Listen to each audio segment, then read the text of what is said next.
My wife and I tied the knot later in life. I was 28 and she was 31. That was 6 years ago. Having lived life to the fullest before meeting, we found ourselves in a financially tight spot. Before getting married, we discussed our mutual desire to have children and for Janet to be a stay-at-home mom until our youngest started school. We both agreed that having a full-time parent was crucial for a child's well-being, provided it was financially feasible. This meant we had some time to build up a nest egg before starting a family. To achieve this, Janet worked full-time while I took on as much overtime as possible. I got into the rhythm of doing double shifts on Fridays, starting late on Saturdays and working another 12 hours. Our efforts were paying off. We now owned our home outright, and our bank balance was steadily increasing. Recent conversations hinted that children were on the horizon, likely before Janet turned 40 and the chances of conceiving a first child diminished. That's why the conversation we had this Thursday night felt so surreal. "Kurt, I want to discuss a trial separation," she said. I felt like my brain froze. "What?" I blurted out, incredulous. If you've ever been on the receiving end of a breakup, you know the feeling. The person initiating it seems to have it all figured out, while you're left bewildered and unprepared. That was me in that moment. "Why?"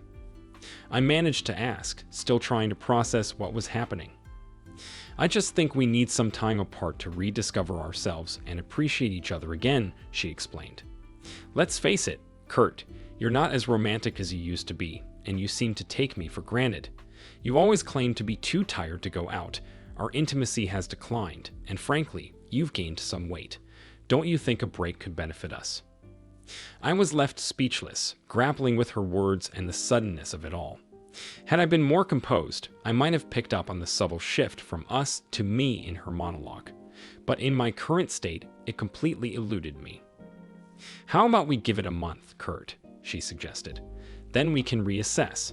I'll be staying at Wendy's. Feel free to call me whenever you like, but let's limit our in-person meetings to once a week. Anything more, and it won't feel like much of a separation, will it? Just know, Kurt, that I love you deeply and believe we'll have beautiful children together. I'm confident that after a month, maybe 2 at most, we'll be back to where we were."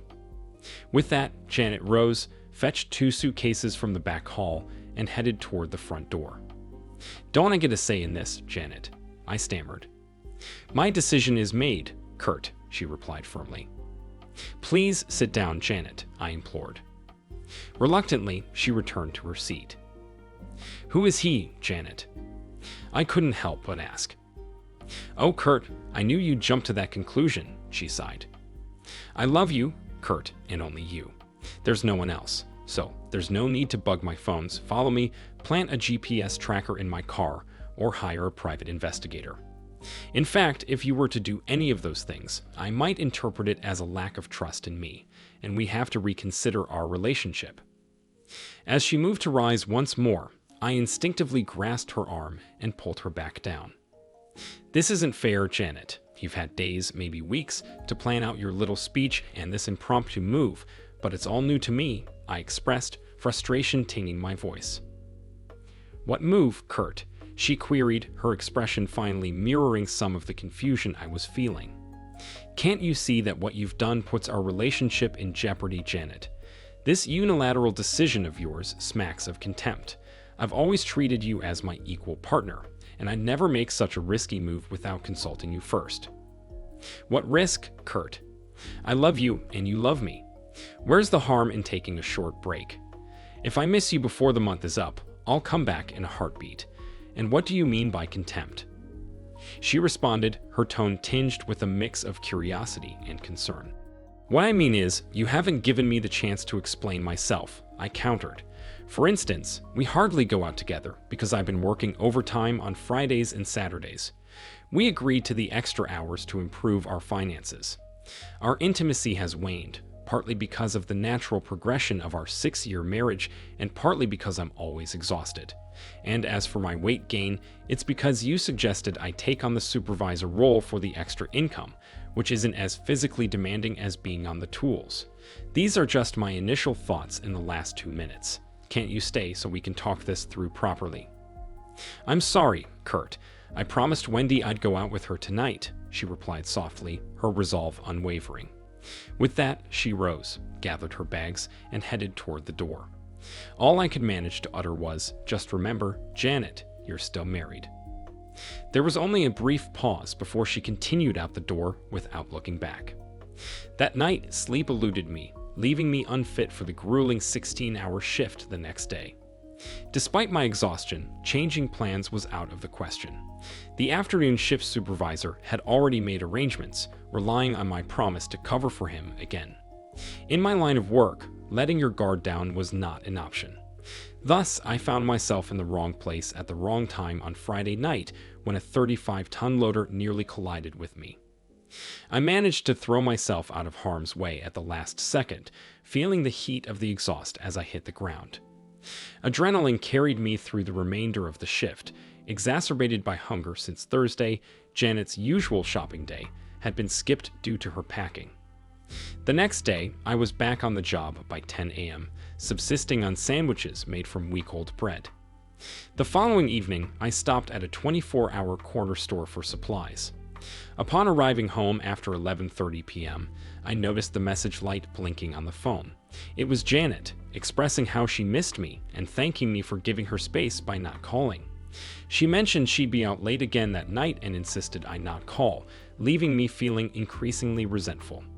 Here I was working tirelessly to contribute 3 times as much to her savings, while she seemed to be enjoying a carefree lifestyle. It was a new and bitter feeling, one I had never experienced before. Neither of us reached out to the other on Sunday. By Monday, I made the decision to inform my boss that I wouldn't be available for overtime for the foreseeable future. When he inquired further, I disclosed the near-miss incident from Friday night. He was visibly taken aback and readily concurred with my decision. By Wednesday, with no contact from Janet, she finally called me. It seemed like she didn't have much to say. Feeling a pang of guilt for giving her the cold shoulder, I decided to make amends. On Thursday evening after dinner, I made my way to Wendy's house. As a peace offering, I brought along a bouquet of flowers and a box of chocolates. Wendy, Janet's best friend who had been divorced for over a year, greeted me. Though I never knew the exact reason for her divorce, I suspected infidelity played a part. She informed me that Janet was in the shower and invited me to wait on the couch. As I sat, Wendy moved closer to me than I was comfortable with. I subtly shifted away, but she persisted. Thankfully, Janet emerged from the shower at that moment. I presented her with the flowers and chocolates, but our conversation felt strained, lacking the usual ease we shared. After some awkward small talk, Janet asked, "Was there something you wanted, Kurt?" I was somewhat taken aback by her question. "No, I just dropped by to ask my wife out on a date tomorrow night," I replied. "I'm sorry, Wendy, and I already have plans," Janet responded. "Wait, tomorrow is Friday. You work Friday nights." "Not anymore, Janet. I quit," I admitted. "But what about the money?" she inquired, clearly concerned. "I've made a decision to prioritize my marriage and physical well-being," I began, meeting Janet's gaze squarely. With the added responsibilities of shopping, cleaning, and cooking on top of my full-time job, I found myself more exhausted than ever. When I received your message last Saturday night at 11:30, informing me of your plans to go out, I realized I was pushing myself too hard. Last Friday, I was so fatigued that I narrowly escaped a serious accident at work.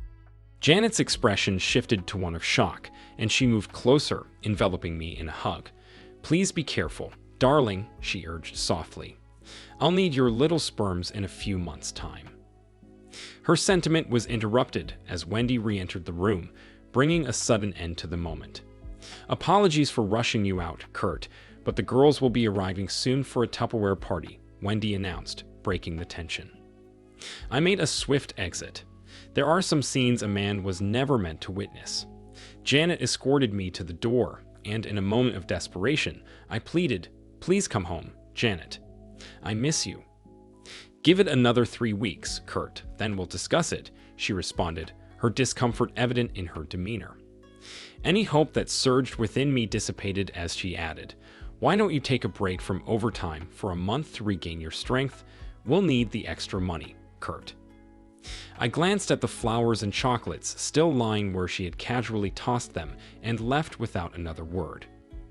Over the next week, she called me twice, expressing disappointment that I hadn't reached out to her. I tried to explain that between working full-time, cooking for myself, and hitting the gym, I had little time to spare. But it seemed to go over her head. The following week, my usual visit fell on Tuesday night.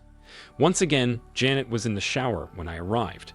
This time, I avoided the couch, remembering the discomfort from the last encounter. Wendy, dressed to the nines, stood unusually close as she spoke, making me feel uneasy. When Janet finally descended the stairs, also dressed up, she appeared slightly uneasy as she explained that I should have called ahead. Had I done so, I would have known they had plans to go out. Feeling humiliated, I was swiftly ushered out, and as the door closed behind me, I could have sworn I heard giggles from the other side. I vowed that would be the last time I subjected myself to such humiliation. Neither of us reached out for the remainder of the week. The following Sunday, I was working out in the backyard, using homemade weight equipment I had cobbled together. I could already feel my strength returning. Suddenly, I felt arms wrap around me from behind and a body pressed against my sweaty back. It was my first human contact in over 2 weeks, and I welcomed it until Wendy's voice startled me from beside my ear. "Sorry, handsome, I couldn't resist," she murmured. Shocked, I quickly disengaged and turned around. Trying to mask my discomfort, I offered her coffee. I couldn't help but notice her attire, which, while usual for her, showcased her impressive cleavage. Inside, I made sure to sit at the far end of the kitchen table, hoping to maintain some distance. But Wendy pulled up a chair right beside mine, so close that our legs were touching. We engaged in awkward small talk, a skill I never excelled at. "Are you going to ask how Janet is doing?" Wendy inquired. "No," I replied firmly. She made it clear it's none of my business. Wendy's smile widened. "She's a bit upset, you know. She was hoping you'd be begging and groveling by now." "Sorry, Wendy, that's not my style," I retorted. I asked her out on a date the first time I came here, and she turned me down, claiming she already had plans. She never bothered to reschedule. I have no idea what this separation is about, so I'm just going to wait and see if she comes back or if our marriage is over. I knew every word I said would be relayed to Janet. I expected Wendy to look concerned at my last statement, but instead, she just smiled and placed her hand on my leg. It felt like some sort of test, one I was determined to pass, as I felt no emotional attraction towards Wendy. Her physical appearance, however, was another matter. I couldn't help but notice that another button of her top had mysteriously undone itself. "You know, I've always admired you and Janet as a couple," Wendy continued, her tone probing. "You must be really secure in your love to let her date other guys, or are you just pretending you're not worried?" My blood ran cold. We hadn't discussed dating during this unilateral separation, but my reminder, "Don't forget you're married," should have made my stance clear. Without a word, I abruptly left the house and headed straight to Wendy's backyard. Through the kitchen window, I spotted Janet in a bikini, sunbathing on the deck. With determination, I marched outside. "What's this about you dating Janet?" I confronted her, trying to keep my tone steady. "I haven't been dating, Kurt," she responded calmly. "We met a couple of guys last Tuesday at a club, danced a bit, and mentioned we might be there again last night. We bumped into them again, but that hardly constitutes a date."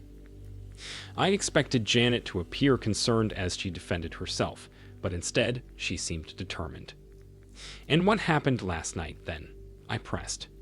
"Nothing, just more dancing," she replied. "Nothing inappropriate. We haven't kissed or anything like that. They bought us some drinks, and we danced a bit." Nothing inappropriate. Since when has it been appropriate for a married woman to dance with other men when her husband isn't even there? And I suppose at the end of the evening, you just happened to mention when you'd be there next. I challenged, met with silence. "If you meet them again, it will definitely be a date, and just as definitely be very inappropriate," I continued. "Janet, all this is really hurting me, you know. I still have no idea what this separation is about. Can we skip the next 2 weeks and just have you come home right now? I really miss you." "No, Kurt, not yet," she replied firmly. In fact, I think we'll go past the month. I haven't regained my old feelings for you yet." Once again, she seemed oddly uncomfortable, as if she were saying something she didn't truly want to. Of all her recent irrational behavior, this was the most confusing. I stared at her for a moment longer before getting up to leave. "You could ask me out on another date, you know," she remarked casually. "You might get lucky this time." Without pausing or looking back, I retorted, "Or you could ask me out. You know where I live." Starting from Monday, Janet began calling the home phone every night. Our conversations were always brief and uncomfortable. I couldn't shake the feeling that she was just checking to make sure I was at home. The implications of that didn't sit well with me. On Friday night, the home phone diversion to my mobile, which I had set up, worked perfectly. As I answered, I could hear music playing in the background. I was already on my way to Wendy's house, and I confirmed that Janet's car was missing from the driveway.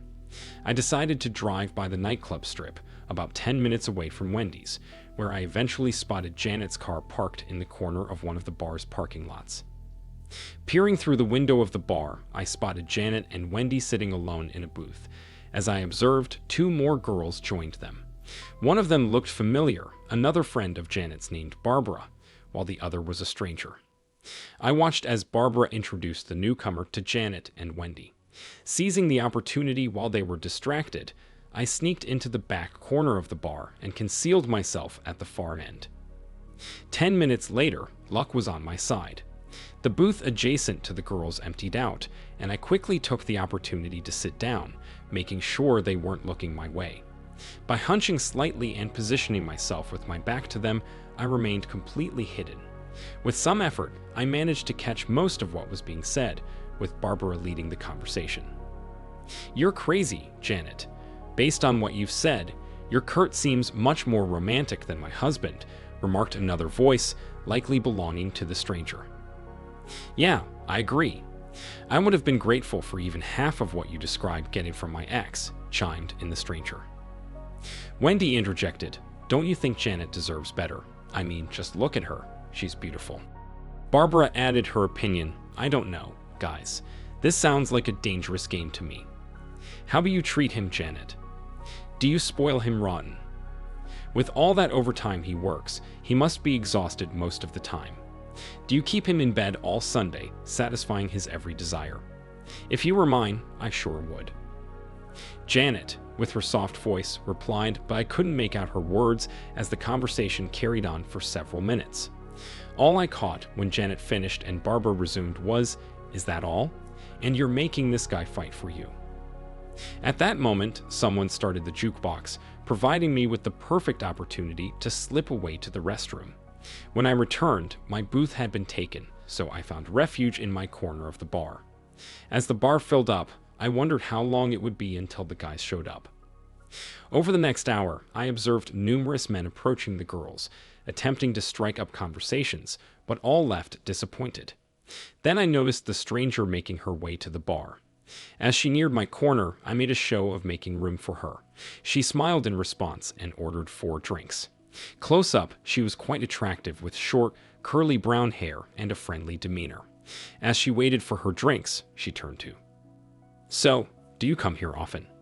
Alice asked with a playful grin. "Hey, that's my line," I teased. "Well, you were too slow," she retorted. We engaged in easy conversation until her drinks arrived. I couldn't help but notice her searching glance at my wedding ring finger. Due to the nature of my job, I hardly ever wear my ring. When her drinks finally arrived, she surprised me with her request. "Look, the conversation at my table is dreadful. Do you mind if I use you as an excuse to escape?" she asked. "What?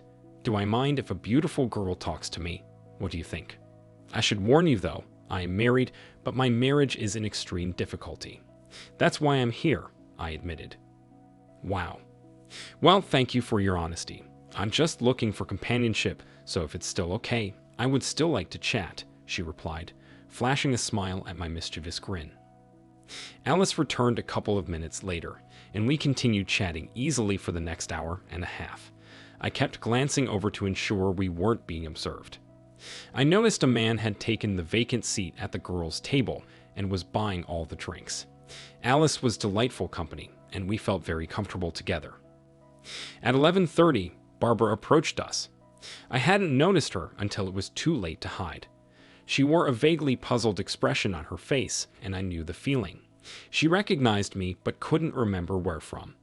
I smiled as Alice introduced us, and Barbara leaned in to whisper in Alice's ear, "You're right, he is cute."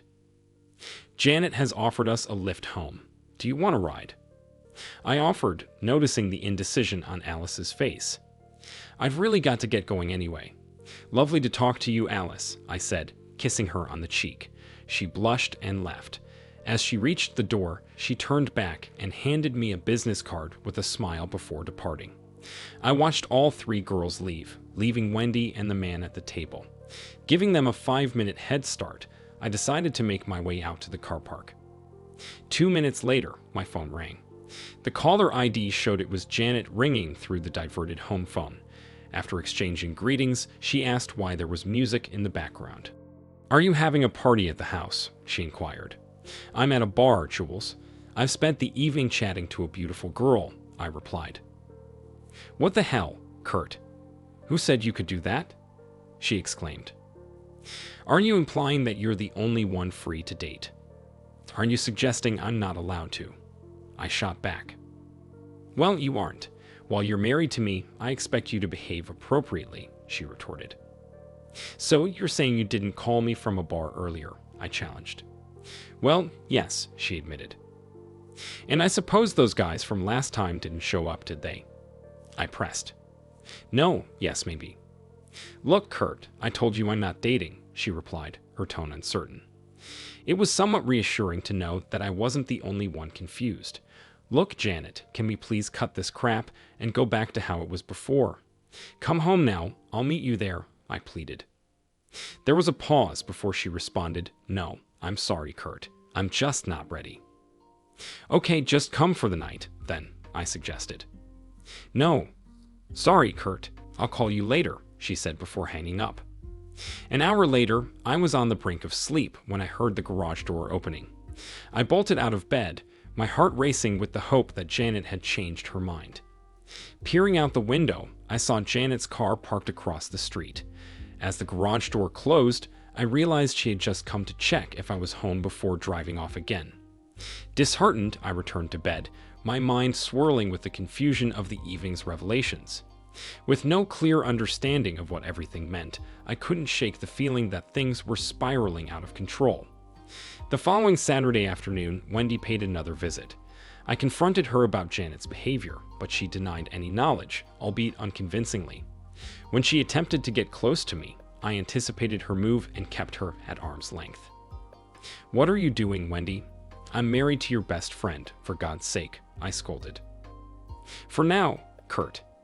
I just wanted to see if I'd have a shot with you after Janet leaves you," she confessed, her words sounding contrived and absurd. Nonetheless, it confirmed one of my suspicions. "Don't you mean if Janet leaves me, Wendy?" I corrected her. "Of course, Kurt. I really hope things work out for you," she replied vaguely. Expressing my discomfort with the situation, I escorted her out, though she seemed reluctant to leave, even going as far as preparing a picnic for us. In the end, I had to be blunt about how inappropriate her behavior was before she finally got the hint. "Are you and Janet going out again tonight?" she asked before parting. "Yes, probably," I replied. Feeling frustrated, I decided to call Alice. She sounded pleased to hear from me, but explained it was impossible for her to get away that night. Instead, she suggested meeting on Tuesday. Feeling obligated, I reminded her of my marital situation before agreeing. "Look, it will be strictly as friends, Alice. I'm still in the midst of a very messy personal situation at the moment. I just really enjoyed your company last night. I promise to treat you with the utmost respect until everything is sorted out," I assured her. After expressing that she had also enjoyed our chat and acknowledging her own complicated situation, she ended the call, expressing her anticipation for Tuesday. Monday morning marked the beginning of a new routine with Janet. She started calling me at 6 a.m. every workday, around 6 p.m. when I typically arrived home from work, and again just before bedtime. While she claimed it was because she missed me, she continued to reject my pleas for her to return. It was becoming evident that I was being checked up on. On Wednesday, I noticed a message on the home phone answering machine. Although it was only from a marketing company, its presence was significant as it hadn't been diverted to my mobile. Upon checking the home phone, I discovered that the diversion had been removed. Someone had visited, it seemed. On Tuesday, Alice greeted me at the front door of her apartment, and we departed promptly. She looked stunning. Once seated at the restaurant, I initiated the conversation. "So, would you like to share why your personal life is a bit complicated?" I inquired. "Yes, her name is Diana," she responded. As it turned out, Diana was Alice's 3-year-old daughter. The father had abandoned them after deciding that family life was too serious. Tonight, Alice's mother was looking after Diana. Eager to shift the focus away from discussing my own personal troubles, I steered the conversation in a different direction. "The other night when we talked at the bar, you mentioned the conversation at your table was pretty awful. What was all that about?" I asked. "Oh, that. Just awful conversation and stupid people," Alice replied. "There was this woman named Janet. She's currently separated from her husband, but she's planning to go back to him. Apparently, she hopes the separation will make him fight for her, be more romantic, and all that. But the ridiculous thing is, from what she described, he already seems pretty good. He brings her flowers every week, takes her on monthly date nights, spoils her endlessly. Despite working late on Saturdays, he gets up early on Sundays to make her breakfast. He even surprised her with a cruise last year. Honestly, I'd be happy with just half of that for my ex. It made my friend Barbara sad too. She doesn't get treated like that." "Some people just don't appreciate what they have, I guess," I remarked. "It gets even more ridiculous. Even before they separated, she was trying to make him jealous," Alice continued. "How so?" I inquired. "Well, apparently she would come home later and later from girls' nights out, intentionally wearing men's cologne. And once she even got a pair of panties from her friend Wendy. They were all well used, if you catch my drift. She left them on the bedroom floor hoping he'd notice, but the guy didn't bat an eye," Alice explained. "Her husband sounds pretty naive to me," I remarked. "Or perhaps he just loved her so deeply that he overlooked those things," Alice mused. But when all her attempts failed, she and her friend devised this trial separation scheme. The plan was for him to become desperate and fight for her, but instead, he's not reacting at all.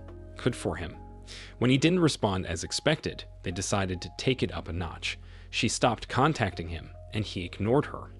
Then her friend planted the idea in his head that she was out dating. Despite all their efforts, the poor guy isn't playing along. Honestly, I have to admire him. It's exactly what I would do if someone treated me that way." What's really heartbreaking is when Barbara questioned how much effort Janet put into the marriage. I think that's when Janet realized just how one-sided their relationship was. You'd think that would motivate her to end all the nonsense, but it hasn't. Now they've backed themselves into a corner and don't know how to get out. All because this proud man isn't following their script, I added. "Well, she could just go back to him, lay it all out, and try to return to normal," I suggested. "Yeah, that's what I would do, and I think that's what she truly wants. Except I have a feeling her friend is keeping her on track. Wendy gave her some strange looks last Friday. They seemed almost hungry," Alice remarked, her expression turning thoughtful. "Could it be that the friend is trying to drive a wedge between them to steal the husband for herself?" I pondered. "You know, you may be onto something there. It would certainly align with what I observed. But that would make her one cold, evil person," Alice remarked. "If you were the husband, what would you do?" I asked. "Well, I don't know much about their relationship until now, but my instinct would be to break things off with the foolish, shallow person, then move on to someone who truly appreciates him," Alice replied. Our conversation shifted to lighter topics when our meals arrived. Despite the pleasant atmosphere, I couldn't shake off the guilt gnawing at me. As the waitress cleared our plates, I felt compelled to address it. "You know, Alice, everything you've said has convinced me that you're a genuinely good person with strong values," I began. "Thank you," she responded with a smile. "Do you think I'm a decent person? I asked, bracing myself for her answer. Without hesitation, Alice replied, "Yes. I consider myself a good judge of character, and I have no doubt that you're a very kind person." I took a deep breath, realizing what I needed to do. With a mix of nerves and determination, I reached across the table, grasping her hands. "I need to tell you something," I said, steeling myself for the difficult conversation ahead. "Please forgive me, Alice, but I've been less than truthful with you. I've been grappling with confusion lately, and I've done things I'm not proud of in an attempt to find some clarity. But I have immense respect for you, which is why I feel compelled to come clean and tell you the whole truth. My name is Kurt, and I've been married to a woman named Janet for 6 years. About 4 weeks ago, she insisted on a trial separation, despite my objections. Tonight, a new friend suggested I should just move on from her. Given the disrespect and pain she's caused, I was leaning towards that conclusion myself. You were right. I did treat her like a queen, but looking back, I realize how little she reciprocated." A range of emotions played across Alice's face, eventually settling on horror. She covered her mouth with a clenched fist. "Oh my God, did I just call your wife a stupid bitch?" "Actually, I was quite offended that you referred to the woman I married in such a derogatory manner," I replied. Her expression softened slightly, but I could still see the conflict in her eyes. I hastened to add, trying to lighten the mood. "Do you realize that your first concern was whether you had offended me? That speaks volumes about your character. Of course, I forgive you. Yes, you did use me a bit, but I understand your perspective. Is that why you approached me on Friday night? Were you trying to gather information?" "You're right, you caught me off guard with that question. But can I rely on your friendship until this situation is resolved, one way or another?" "Absolutely, Kurt, but I want to make it clear that I don't want any part in sabotaging your marriage." "Thank you. Your friendship is all I need right now. From my perspective, I thought our marriage was perfectly happy until one Thursday when Janet dropped the bombshell of a trial separation. Although she initially planned to leave without explanation, I insisted on getting some clarity. But even with her explanation, I'm still deeply confused. Because I invested so much time and effort into either work or my relationship with Janet, I never really cultivated any close friendships. Do you think there's any chance of reconciliation?" "I'm not sure, Alice. Part of me feels like taking her back after the way she's treated me would be letting myself down. And after our conversation, I've realized just how one-sided our marriage was, particularly in terms of romance. To be honest, it's a bit embarrassing to admit." By silent agreement, we shifted to lighter topics for the rest of the evening and ended up having a pleasant time together. Eventually, Alice needed to head home to relieve her mother. I suggested she take her time to process everything and reach out to me when she was ready. I made it clear that I would understand if she chose not to contact me again. The next day, as I was walking towards the grocery store, I heard someone calling out to me from the nearby coffee shop. Turning around, I saw Janet, Wendy, and another girl with her back turned to me. As I approached the table, my heart sank when I recognized Barbara. She couldn't contain her surprise as she exclaimed, "You." The implications dawned on me quickly.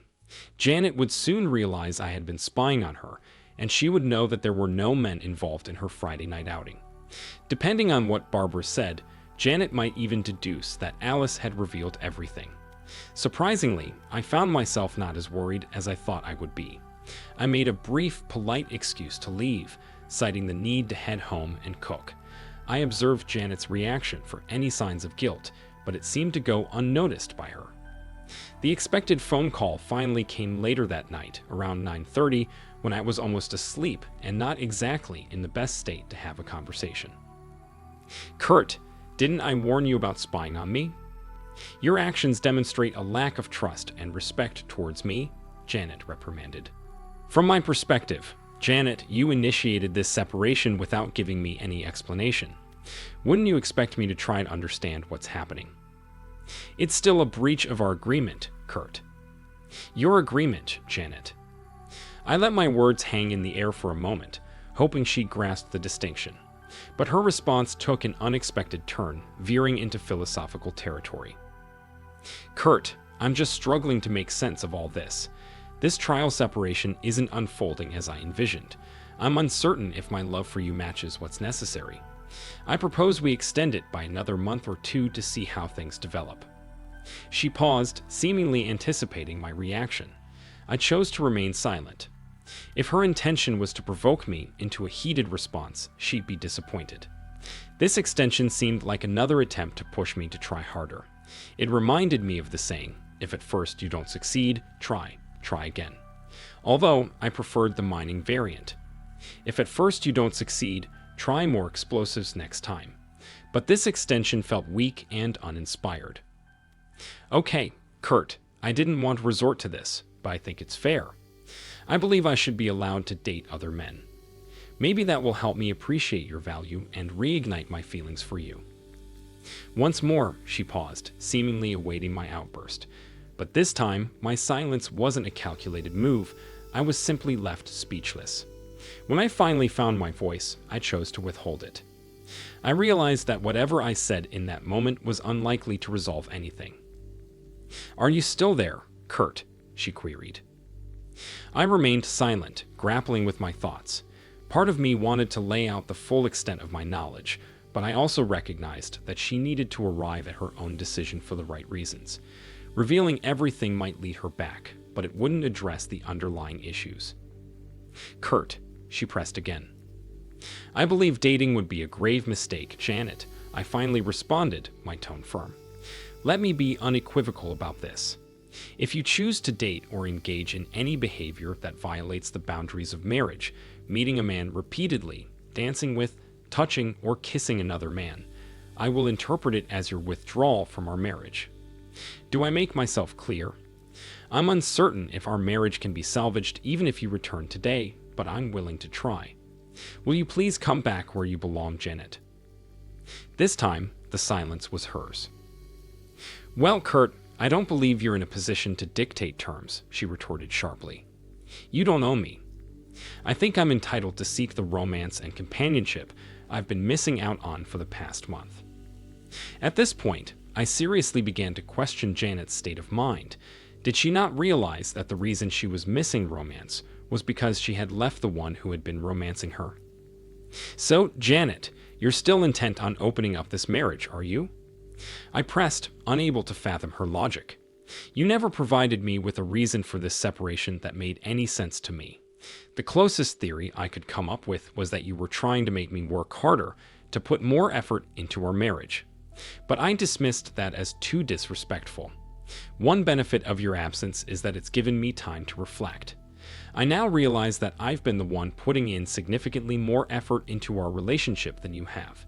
Yet here I am, utterly bewildered." Once again, silence hung between us. When she finally spoke, her voice trembled, on the verge of breaking into a sob. It seemed as though she was blindly following a plan that she suddenly recognized was seriously flawed. "I'm sorry, Kurt. My mind is made up," she uttered, her words heavy with resignation. The dial tone marked the end of the conversation, and I couldn't shake the feeling that it also signaled the end of our marriage. Bizarrely, when I returned home on Thursday and Friday nights, Janet's car was parked 100 meters down the street in the opposite direction from my approach. I watched her drive away 5 minutes later, adding another layer of confusion to an already perplexing situation. On Thursday night, Alice called. She graciously forgave me, a weight off my shoulders. She then asked for an update, assuring me that her inquiry was purely out of friendship. I recounted my recent conversations with Janet, along with my analysis of her probable motives. "What's your plan now, Kurt?" "Just going to sit tight and wait for her to deliver the final blow to our marriage, I guess." "Do you want me to keep an eye on her this weekend, Kurt?" "No, don't trouble yourself with this, Alice. How about we figure out where they are and you take me to the same place?" "No, I won't stoop to her level, but I would like to see you this weekend." We quickly settled on a Sunday afternoon picnic after a bit of negotiation. Alice didn't press me on why I wasn't available on Friday or Saturday. She understood. We must have talked for about 2 hours. On Friday, it didn't take long to locate Janet and Wendy. The fact that they were at the same old bar led me to consider two possibilities. Either Janet was genuinely confident that I wouldn't dare to spy on her, or more likely, she was counting on me to do just that. This time, I watched everything unfold through the windows, feeling a twinge of shame for my actions. That night, Janet was surprisingly well behaved. It was just her, Wendy, and Barbara, chatting until around 10 p.m. Wendy accepted several dance offers, but Janet and Barbara declined several. Eventually, two persistent guys approached, clearly targeting Janet and Wendy. Barbara left shortly after, leaving the remaining trio at the table. Throughout the night, the two girls covertly surveyed the dark corners of the bar. I was pleasantly surprised when Wendy and Janet left together at 11:30. I followed their taxi back to their place and watched until the lights went out. Saturday was a different story. Once again, it was the same bar and the same two guys were waiting. This time, they wasted no time in making their move. At 8:05 p.m., my marriage came to an end. After Wendy left to dance with her chosen companion, the other guy made his move on Janet. From my vantage point, I could see his hand on her leg. In the 5 minutes I gave her to handle the situation, she scanned the bar at least 6 times. I walked into the bar. When Janet saw me approaching, she at least had the decency to push the guy's hand away. Her expression could only be described as smug as she delivered her opening line. "Kurt, I warned you not to spy on me again." Sensing my mood, her unfortunate companion stood up, unsure whether to confront me or flee. Ignoring all social norms, I stepped in close, emphasizing his small stature compared to my 6'1" frame. In a low growl, I uttered the shortest sentence in the English language. "Go." He ran.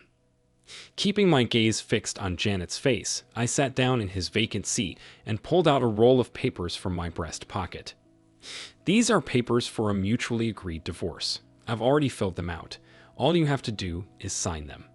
I've included a separate agreement on splitting our assets, and I can't see any reason not to split everything 50-50. It makes sense for me to keep the house since you have already moved out." As I spoke, I observed Janet's smug expression slowly morph into one closer to horror. I didn't linger to witness the rest of her reaction. Avoiding eye contact, I quickly left, hoping to conceal the emotions welling up inside me. Curiosity got the better of me, and I returned to watch through the window. Janet was now openly crying. Within minutes, Wendy returned, looking perplexed. However, as soon as she glanced at the papers on the table, a broad grin spread across her face. Over the next hour, Wendy seemed to do most of the talking.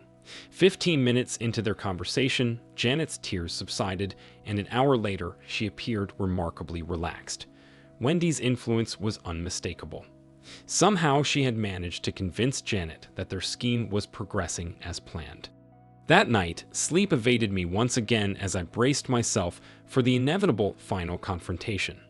More anguish lay ahead, and I couldn't shake off my feelings for the woman who had caused me so much pain. Anticipating Wendy's visit the following day, I pretended not to be home when she arrived.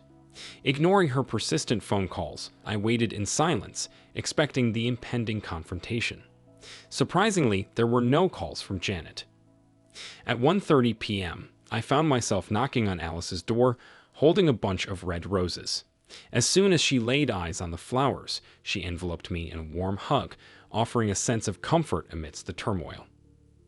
"I was going to ask you how the last few days went, but I can see," Alice remarked perceptively as she noticed the roses in my hand. It was clear she understood the significance of the gesture, recognizing that friends typically didn't exchange roses, especially not in the midst of unresolved issues. Inviting me inside, she led me to an older woman, her mother. "Kurt, this is my mum, Batty. Mum, meet my boyfriend, Kurt." Alice introduced us, her words catching me off guard in the best possible way. I was left momentarily speechless, contemplating how much Alice had shared with her mother about us. Fortunately, Batty addressed the question lingering in the air. "So, is it finished?" she inquired. "All over but the shouting," as my old dad used to say, I replied, providing them with an update on the latest developments. I explained my belief that Janet hadn't fully grasped the seriousness of the situation yet, and that there was still work to be done to prove my resolve. Through my words, they could both sense the depth of my pain, and Batty offered me a comforting hug. Then, a little angel entered the room. Diana had woken up from her nap, and I was introduced to her as well. She seemed disappointed when Alice mentioned that we were heading out, despite Batty's efforts to reassure her about the fun they would have together. Sensing her disappointment, I whispered to Alice, "Can she come with us?" "Are you sure?"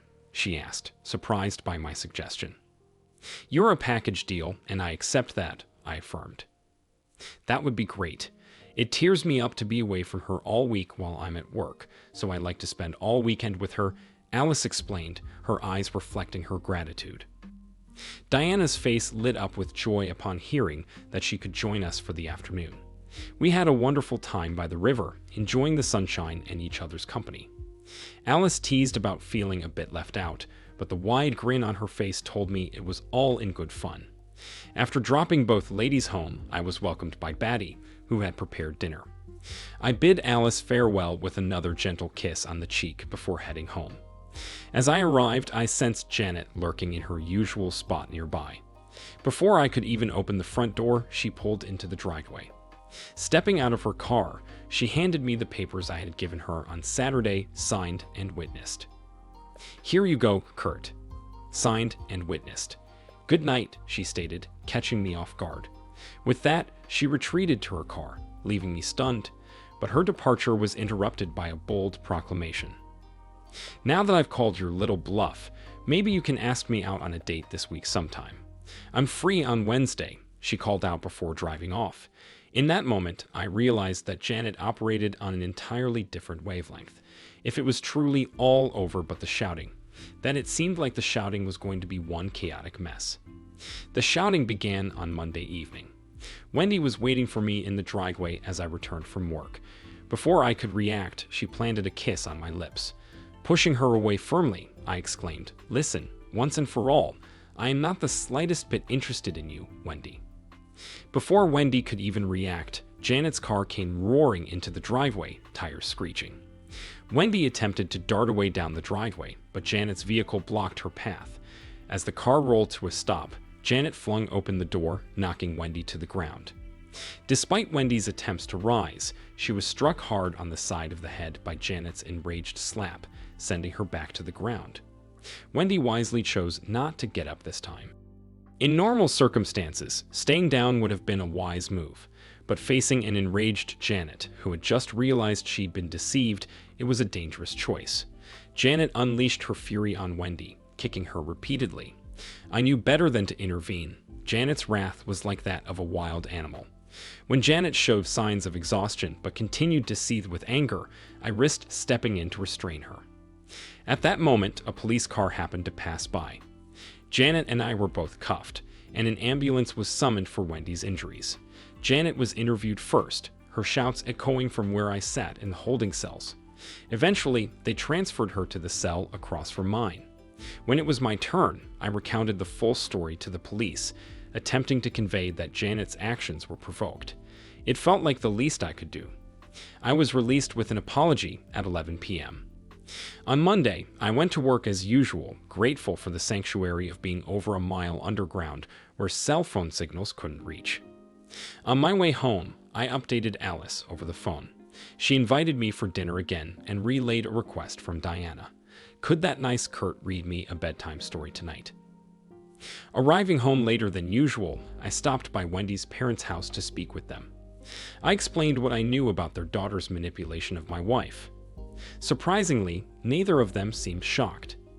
I urged them to influence Wendy not to press charges against Janet for assault, and they promised to do what they could. Janet's car was parked in the garage when I arrived home. Upstairs, I found her suitcases unpacked on the bed and the sound of the shower running. Anticipating her descent, I waited downstairs, dialing Alice to cancel our dinner plans. We speculated on Janet's potential strategies, but in hindsight, we both missed the mark. As Janet confidently strode down the stairs, I felt a surge of unease. She approached me, her usual poise undiminished. "What's for dinner, Kurt?" I hesitated before responding, prompting her to stand directly in front of me. "I've decided to forgive you, Kurt," she declared. We've both been a bit foolish, but let's move past it. I've returned. If you haven't made dinner plans yet, let's go out." My tongue felt tied, but I couldn't suppress my incredulity. "Can you explain how I've been foolish, Janet, and what exactly am I being forgiven for?" Janet's confident facade faltered for the first time. "For the pain you caused me with that ridiculous divorce stunt, Kurt. It was a low blow, but I knew you were bluffing all along." "What makes you so sure it was a bluff, Janet?" "Because," Wendy said. Her voice trailed off, and the color drained from her face. She sank onto the coffee table with a thud, realization dawning in her eyes. For several uncomfortable minutes, I watched as a new understanding took root in her mind. Finally, she spoke, her voice barely above a whisper. "I gave you up, didn't I? You weren't bluffing with the divorce, were you?" "I was so sure you were that I just signed it," Janet confessed, her voice filled with regret. I shook my head sadly. "For the record, Janet, you didn't give me up. You threw me away. I've always done everything I could for you. What did I get in return? You walked out, leaving me lost and alone. I tried to warn you. Didn't I say it was a gamble? How much clearer could I have been? After all the love and effort I put in, I expected, no, I knew I'd earned at least your respect and loyalty. Did I get those? No, I got kicked in the teeth, disrespected and left broken and confused. Did you ever consider the imbalance of effort in our marriage, the one-sided result I've seen over the last 5 weeks? No, you let some manipulative person convince you that you could get more." Janet interjected, "Well, you can't have Wendy now. I've sorted her out."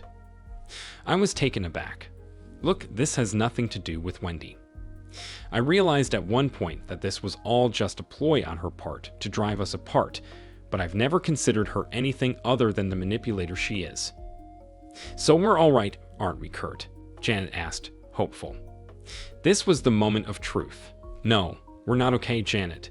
We have the divorce papers to prove it. I can't overlook the disrespect you've shown me all along, not to mention the threats.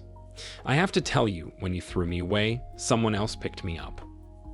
Janet's face turned even paler. "What do you mean, Kurt?" "I've met someone else, Janet. She started off as just a friend who helped me through this. My only friend after you walked out on me. I'm sorry, Janet, but you gambled and you lost." With that, I left, stepping into a new life with a clear conscience, hoping I could still make it to story time. The second story. The day kicked off on a frantic note as neither my wife nor I were stirred by the alarm clock, thanks to a power outage overnight. Racing against the clock to make it to work punctually, my wife, more so than I, considering my later start time of 9 a.m. and a mere 15-minute commute. With her habitual morning ritual of checking emails disrupted by the rush, she forgot to power down her computer. As I moved to shut it off, a subject line caught my eye in an email received a few days prior. "Aloha for a great time." My heart sank as I delved into its contents, discovering my wife's plan to jet off to Hawaii with another man while I embarked on a 2-week business trip. It felt like a brutal blow to my core. Now, let me offer some context. Molly, my wife, and I were introduced by mutual friends over 12 years ago, who sensed compatibility between us. As it happened, we shared a passion for fitness and a health-conscious lifestyle. Molly was deeply involved in yoga instruction and personal training, while I pursued a career in marketing for a mid-sized company, nurturing aspirations for expansion. Whenever possible, I immersed myself in outdoor activities, be it hiking, mountain biking, running, or any other pursuit under the sun. We shared numerous common interests and made quite the striking pair. Molly, standing at 5'6", with cascading brown locks, brown eyes, and a jaw-dropping physique, complemented my own 6'3" frame, blonde hair, blue eyes, and athletic build perfectly. Was it love at first sight? No, but our bond grew from friendship to romance over time. It took a couple of years before we tied the knot, and for the past 8 years, I believed we were genuinely happy. At least I was convinced of my happiness until I stumbled upon that email, realizing our marriage was teetering on the brink.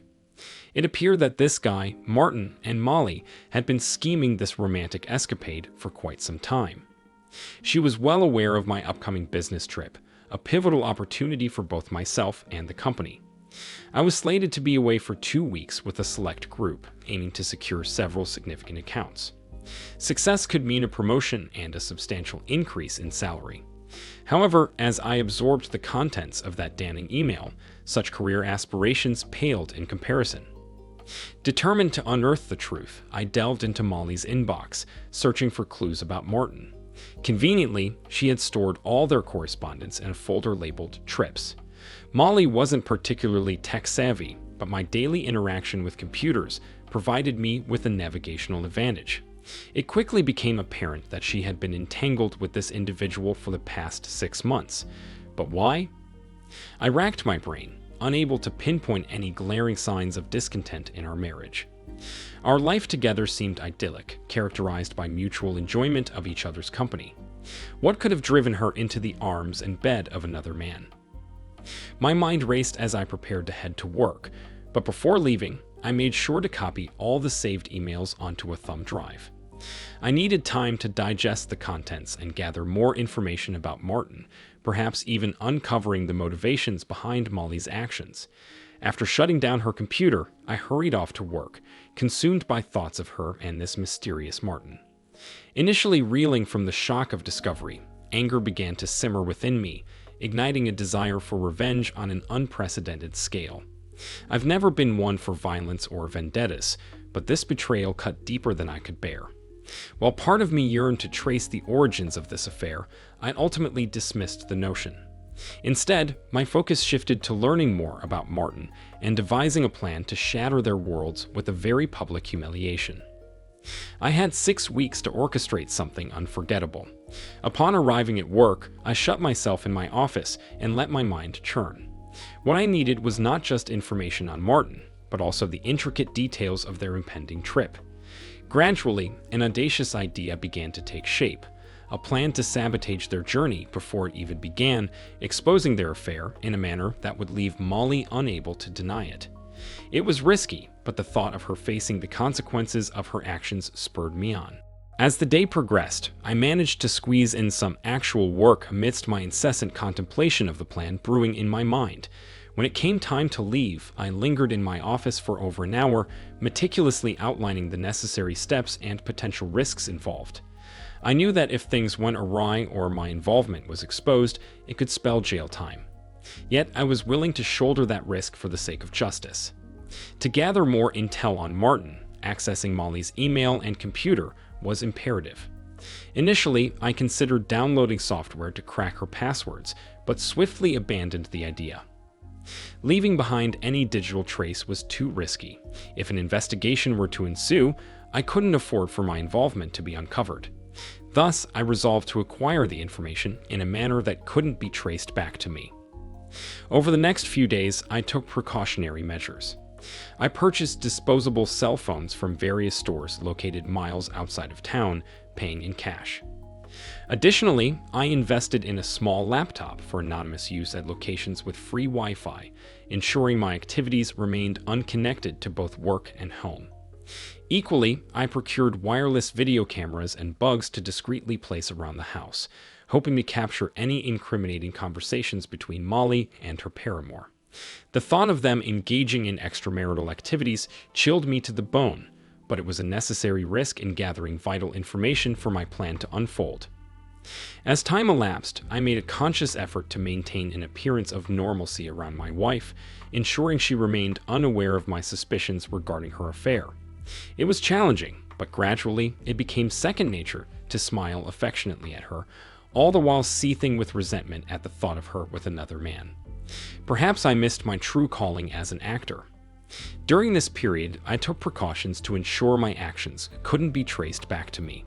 Using one of the disposable phones I'd acquired, I reached out to old friends. My first call was to Will, a college buddy with whom I hadn't spoken in over 14 years. Will had been the life of the party back in our college days, always the one to inject excitement into any gathering. Will, it's Thomas. How've you been, man? Initially, Will struggled to place me, but after some reminiscing about our college escapades, recognition dawned. Hey, Thomas. Yeah, those were the days, my friend. So, what's been happening in your world? After giving him a brief update on my life post-college, I broached the reason for my call cautiously, opting to discuss it in person. "Listen, I need some help, and I was hoping we could meet for lunch to talk about it. What do you say?" There was a moment of hesitation before Will responded, "Yeah, sure, anything for an old college buddy." We arranged to meet at a location far from my workplace, but conveniently close to his in a few days' time. My hopes rested heavily on his assistance, aware that time was slipping away and I had no other viable options. Meanwhile, I strategically positioned cameras and bugs in our bedroom and living room, anticipating those areas to be prime spots for their conversations and activities. During the first week of surveillance, there was nothing of note, leading me to speculate whether she was rendezvousing with Martin elsewhere, deeming it too risky to return home. However, the following week revealed a chilling scene: my wife and Martin indulging in each other's company for over 2 hours in our own home. It sickened me to witness, yet I persevered, hoping to glean any useful information they might unwittingly reveal.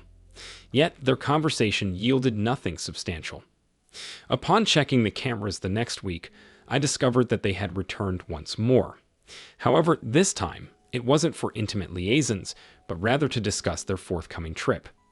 Finally, I obtained the crucial details I sought: flight number and departure time. As I listened, the excitement in my wife's voice grated on my nerves, fueling a rage that surpassed any I had ever known.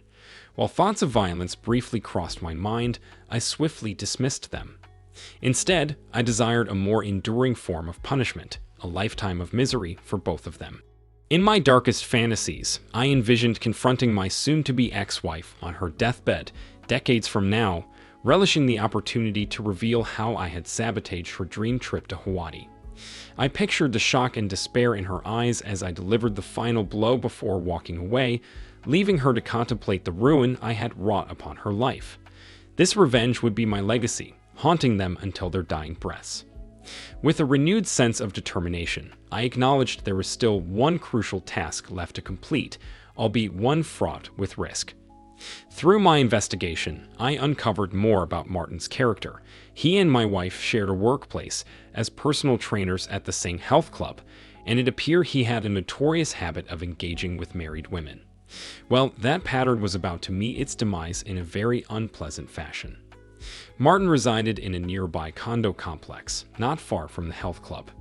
Taking a calculated risk, I decided to conduct some surveillance, taking a day off from work under the guise of attending to personal matters before our upcoming business trip. Equipped with a digital camera boasting a powerful zoom, I staked out his residence for several hours. The complex was unremarkable, comprising modest 2-bedroom units. It seemed his neighbors were absent during the day, and there were no surveillance cameras in sight. A fortunate circumstance, for what I had in mind needed to be executed covertly. Nerves gnawed at me as I met with Will, knowing that what I was about to ask of him constituted the greatest risk of my entire plan. Yet, if successful, it would be undeniably worth it. Spotting Will entering the restaurant, I waved him over to the table I had chosen, a secluded spot towards the back, with only a handful of patrons enjoying a late lunch. "Long time no see, bro," Will greeted me as he approached. "So, what's the occasion for this meeting?" Time had evidently taken its toll on Will, his appearance resembling that of an extra from The Walking Dead. I wasted no time, eager to broach the subject at hand. If Will couldn't provide the assistance I needed, I would have to seek alternative avenues for obtaining what was required. We delved into reminiscences of our college days, particularly the legendary parties Will used to host. Once a notorious party animal, the toll of those wild nights had clearly caught up with him, aging him well beyond his years. Sensing the urgency of our conversation, I cut to the chase and addressed him directly. "Will, the reason I asked you here was to inquire if you or someone in your network could assist me in acquiring some party favors for a private event I'll be hosting." I handed him a list. "Can you help me out? I'm more than willing to compensate you for your time." As Will scanned the list, his initial shock transformed into a grin. "Sure thing, man. Sounds like it's going to be one hell of a bash. Any chance I could snag an invite for an old college buddy?" Relieved by his willingness to assist, I nodded. "Absolutely. Just procure what I've asked for, and I'll provide you with the details of the party. Cool, but I'll need some upfront cash to secure these items, Will noted, eyeing the envelope I had prepared. I passed him the envelope containing several $1,000s. Will this suffice? Whoa, you're planning quite the shindig, aren't you? This'll cover it, and then some, he replied, impressed. When do you need this stuff? I instructed him to meet me the following week with the goods, emphasizing the importance of promptness and communication. After exchanging contact details, including the number for my new cell phone, we departed the restaurant, our business concluded. With just 2 weeks left before my trip, timing was of the essence, as my wife and her lover planned to depart the day after my departure. I had successfully met with Will, who provided everything I had requested. Now, the critical task at hand was strategically placing these items to ensure they remained undiscovered until the opportune moment. 3 days prior to my trip, I returned home early, finding my wife's suitcase meticulously packed for her illicit getaway. With careful precision, I inserted a few surprises into her belongings, concealed in a way that would evade detection even upon unpacking and repacking. She wasn't my intended discoverer of these items, after all. The next step involved a considerably riskier venture, breaking into Martin's residence. While his work schedule was known to me, my lack of experience in such matters posed a challenge. Nevertheless, I equipped myself with a lockpick set and a guidebook procured from the depths of the internet. Practice sessions on various locks at home and work had honed my skills, instilling a degree of confidence in the success of this aspect of the plan. It was early afternoon when I informed my boss of my need for an extended lunch break. Soon enough, I found myself standing outside Martin's condo, equipped with my lockpick set. To my own surprise, I managed to breach the lock in just over a minute and swiftly gained entry. Efficiency was paramount. I aimed to complete my mission swiftly and leave no trace behind. Clad in latex gloves, I made a beeline for his bedroom, where I discovered his packed bag awaiting his departure. Mimicking my actions with my wife's belongings, I carefully added a few travel gifts that would undoubtedly leave a lasting impression on their trip. Moving to the kitchen, I located a can of coffee, seizing the opportunity to further my plans.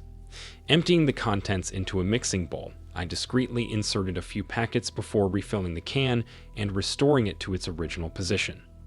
Satisfied that everything appeared undisturbed, I exited Martin's residence and made my way home, with just one task remaining. A couple of days before my trip, I reached out to a friend who had a connection at the airport with the TSA. Armed with all the pertinent details regarding my wife and Martin's flight, I entrusted my friend with disseminating the information discreetly. However, I emphasized the need for utmost secrecy regarding the source of the intel. Jasper, I need to ask you a favor, but it's imperative that you keep the source of this information under wraps, I instructed, providing him with the flight specifics and Martin's name, omitting my wife's identity. Assured of his discretion, Jasper assured me he would pass on the details to his cousin, leaving the rest in their capable hands. Before finalizing my preparations, I removed all traces of surveillance equipment and disposed of them discreetly. Additionally, I added a few surprises to Molly's car, ensuring her troubles would only multiply upon discovery. The day before my scheduled departure, I decided to indulge in a bit of mischief at my wife's expense. Upon returning home from work, I deliberately assumed a somber demeanor and took a seat, feigning distress. "What's wrong? Did something happen at work?" my wife inquired, concern etched across her features. Something did indeed happen. The clients we were supposed to meet abruptly canceled our meetings.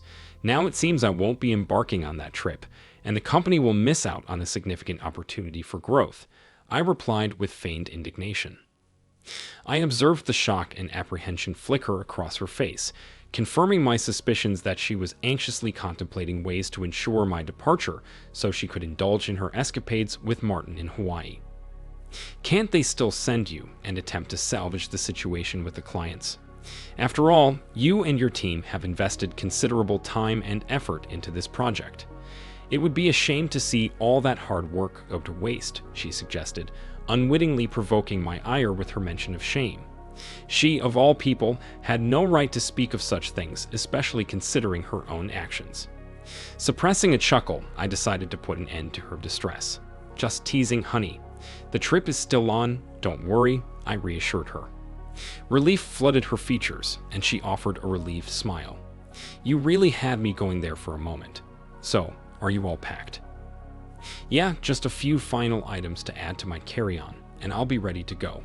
Will you miss me terribly while I'm away? Any plans for a girls' night out or something?"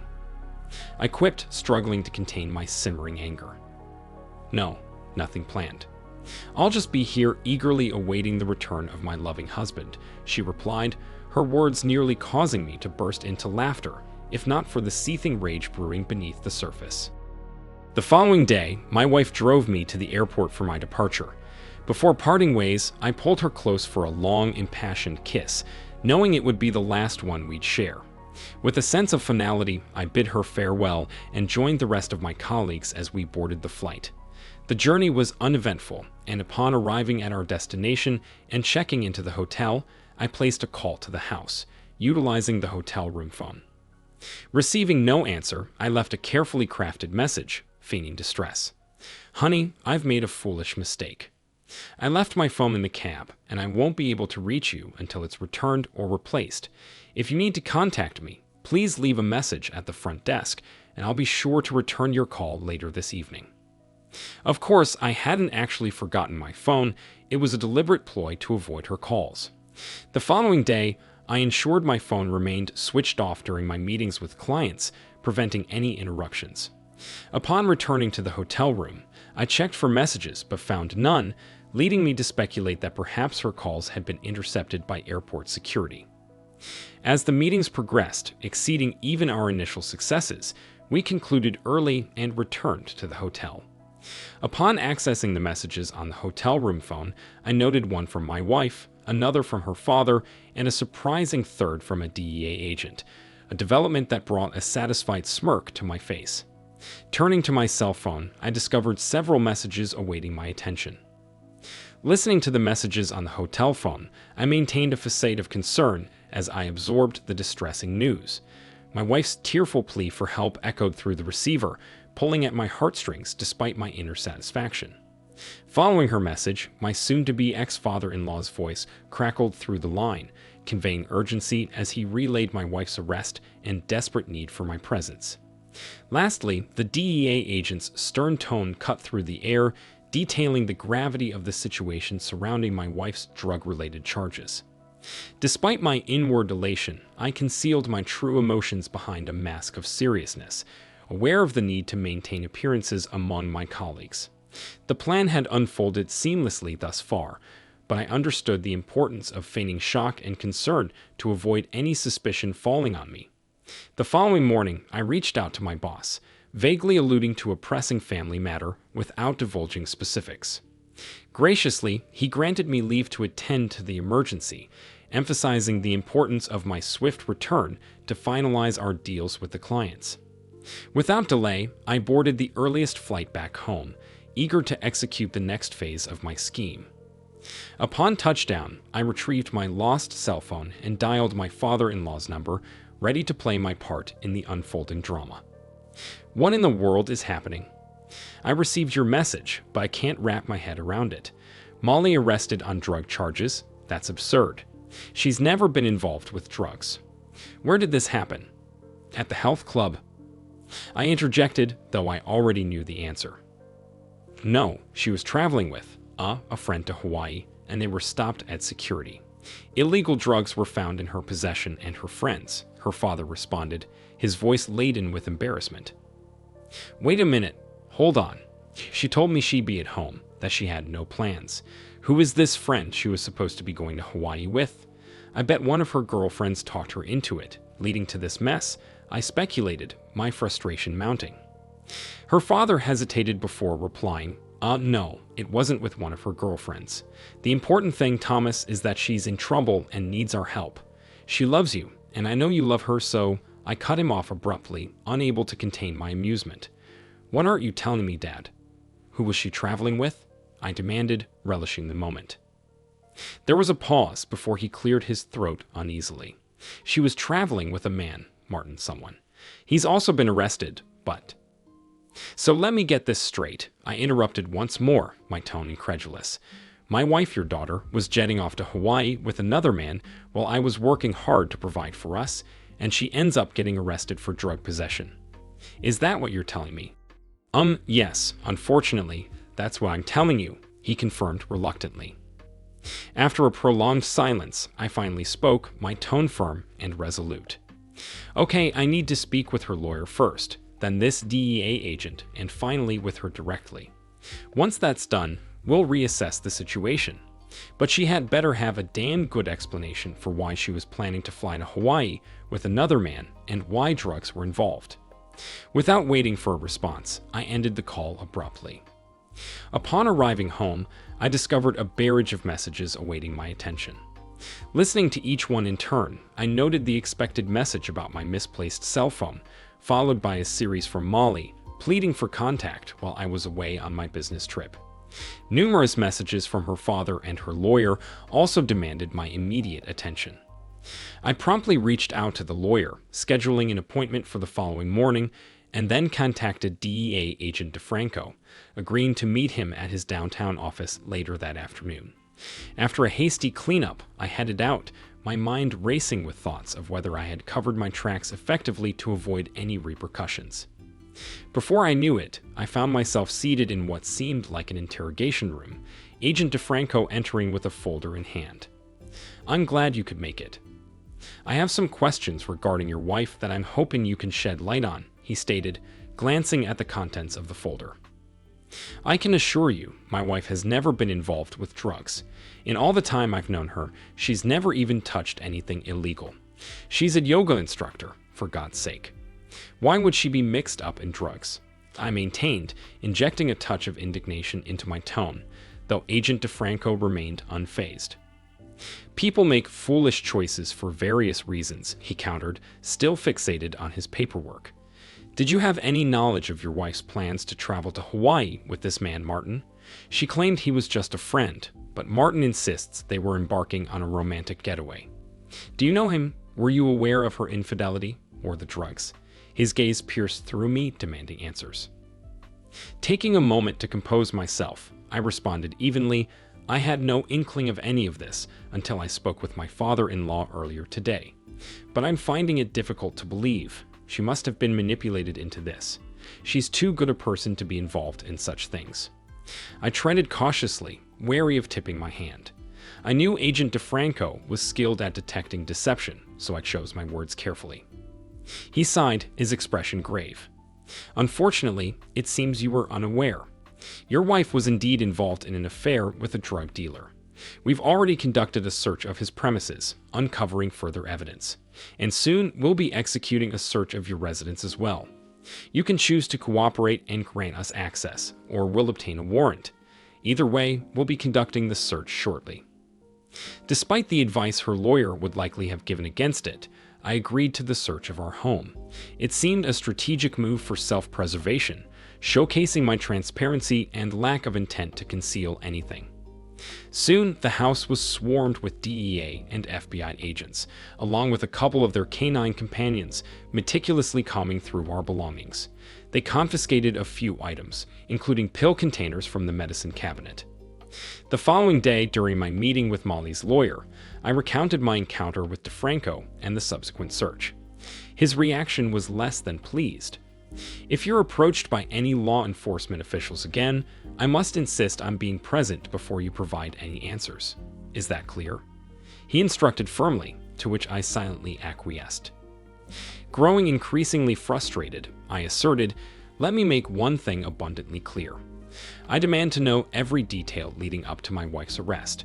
All I've gathered so far is that she was on the brink of boarding a flight to Hawaii with this man, Martin. If either you or she expects my assistance, someone better start divulging how this situation unfolded. Do I make myself clear? His response was evasive.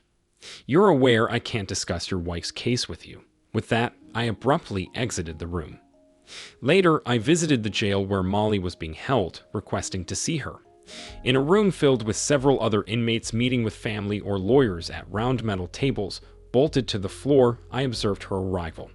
Clad in an orange prison jumpsuit, devoid of makeup, and with her hair hastily pulled back into a disheveled ponytail, she appeared utterly worn out, as if she hadn't slept in days. "I'm so glad you're here, baby," she cried as I approached. I was about to embrace her when a guard intervened, prohibiting any physical contact. Her tears flowed even more freely at this restriction. "It's okay, we'll sort this mess out," I reassured her stoically.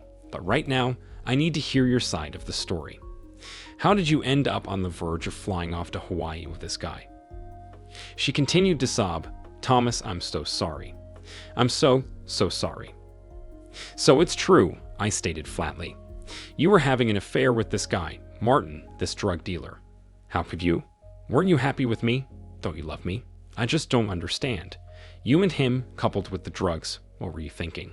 I waited, knowing she didn't have an answer. "Please believe me when I say I've always loved you. This was just a one-time thing. It didn't mean anything to me. Can you find it in your heart to forgive me?" she pleaded desperately. I regarded her silently for a long moment before responding. "I might have considered forgiveness, but you shattered my heart into a million pieces. There's no forgiveness left for you. When I leave here, I'll be contacting a divorce lawyer. All the locks on the house will be changed, and your belongings will be sent to your parents' place. You're no longer part of my life. I want nothing to do with you. And tell your lawyer not to use me as a character witness, because I'll have nothing positive to say about you. Goodbye, Molly. I hope things work out for you." Despite her protests and pleas, I turned and walked away. I didn't waste any time. Straight after leaving the jail, I headed home and began packing up Molly's belongings. The next day, I arranged for all the locks to be changed, ensuring she couldn't enter the house again. I also set up an appointment with a security company to install a top-of-the-line system the following week. Within days, most of her things were boxed up, ready to be sent to her parents' house. Despite Molly's persistent attempts to reach out and talk, I ignored her calls. As far as I was concerned, she could go to hell. Once things settled at home, I returned to work, and to my satisfaction, we successfully signed the major clients we'd been chasing. Soon after, I was promoted with a corresponding raise in pay. Divorcing Molly turned out to be relatively straightforward, with a fair 50-50 split and no alimony, with her being responsible for covering her legal fees stemming from the drug arrest. She continued trying to contact me, but I preferred to keep my distance. In court, the evidence against Molly was so overwhelming that her lawyer advised her to accept a plea deal for a shorter sentence. She wasn't pleased, to say the least. Martin, on the other hand, fought vigorously to prove his innocence, but was ultimately sentenced to 15 years. Molly received a 5-year sentence, marking the end of a tumultuous chapter in my life.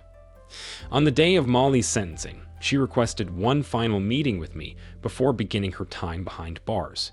Despite my reservations, I agreed, and we met at her lawyer's office an hour before her court appearance. Molly's eyes were swollen from crying as she looked at me, her voice quivering with emotion. "Thomas, I just need you to know that Martin meant nothing to me. It was always you that I loved and will continue to love. I'm so sorry for hurting you like this. It was never my intention. I hope one day you can find it in your heart to forgive me."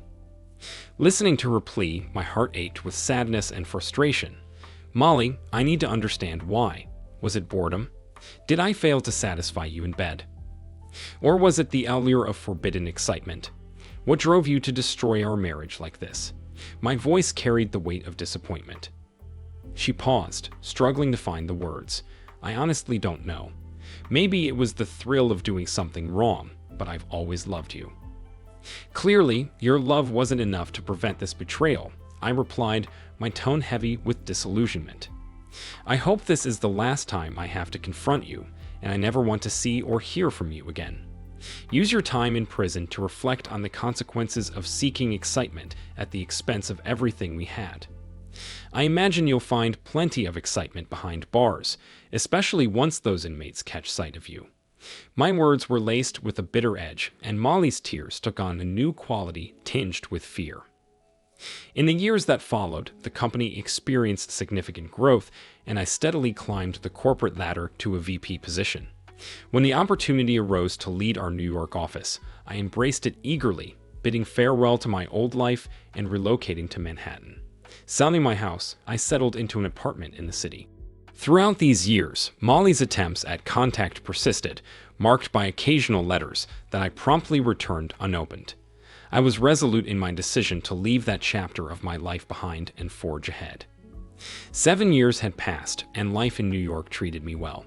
Content with my single status, I enjoyed the company of different women, rotating through brief relationships without any intention of settling down. One day, while seated in my office, a call came through from the lobby, informing me that a woman named Molly was waiting to speak with me. I instructed my assistant, Mary, to have Molly escorted up while discreetly arranging for security to stand by. Handing Mary a note, I requested her to call me shortly after Molly's arrival.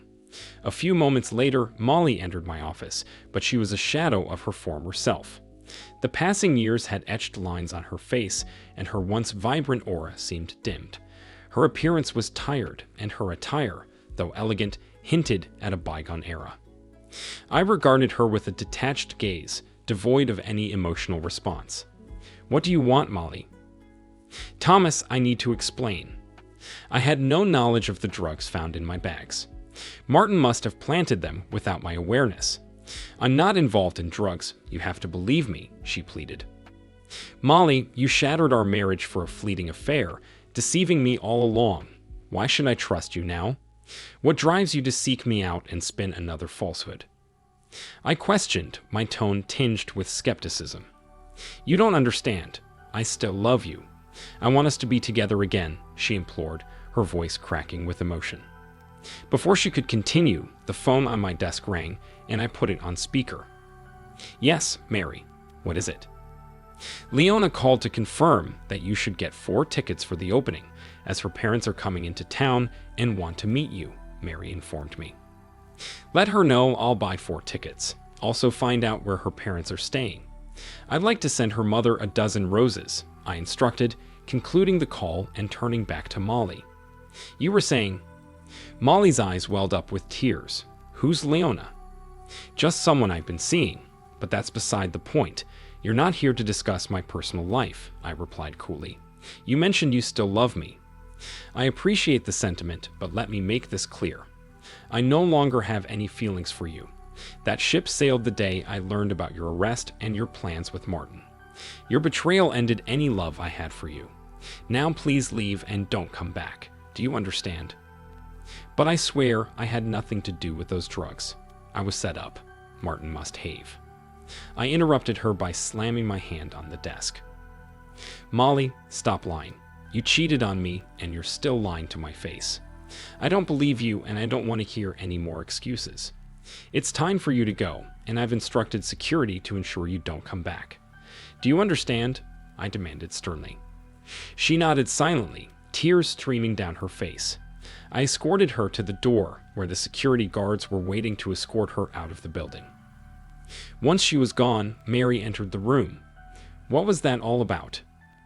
"Just bidding farewell and wishing her a good time," I replied with a wry smile. The third story. Sandra, my stunning wife, was particularly playful tonight.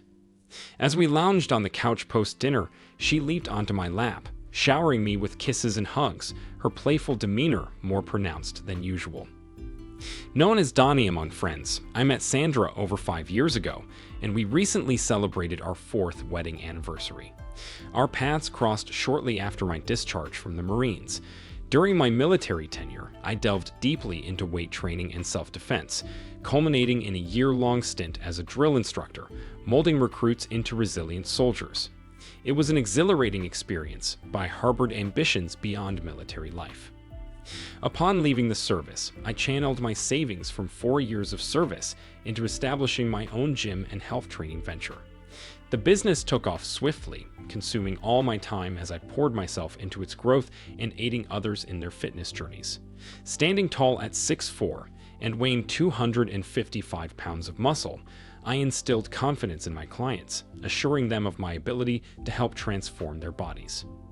Witnessing their evolution from self-doubting individuals to confident, strong beings within 6 months was immensely gratifying. Sandra, the sister of one of my clients, and I hit it off immediately. Despite our contrasting statures, she's standing at 5'4" and weighing 145 pounds lighter than me, we formed an unlikely yet charming couple.